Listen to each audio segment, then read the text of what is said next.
making these maps. They lit up. They were like calling dibs on which ones they wanted to go get reference for. Maps really come through. They feel like they felt back then. And when you're playing High Rise, when you're playing Estate, you feel really transported back.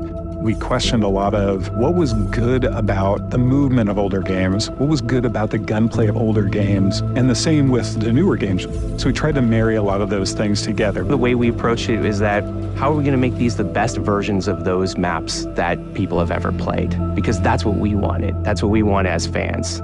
There are places where the metrics of the level are adjusted to fit more modern gameplay, but for the most part, it's going to feel incredibly similar. The biggest changes are really in a fidelity sense. Places like Afghan, where it might have been difficult to see somebody in some of the circumstances, we have new tools to make that both look better, but also read better, so that your target acquisition is improved.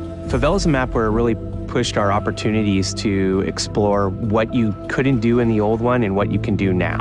From an artistic side, the map has more detail than I think any other map.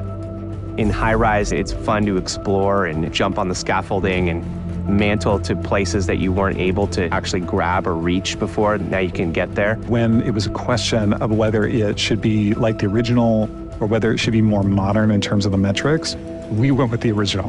And we pushed very hard to make sure that that experience was as close to the original as we possibly could while we modernized the look of the map. I've seen people play it for the first time and they don't really know what they're going to see. And when that load screen shows up for Favela or for Query, you see them light up like, oh my gosh, these are the maps that I've been hoping they would remake. The whole team here is super excited to bring all of these maps to fans everywhere.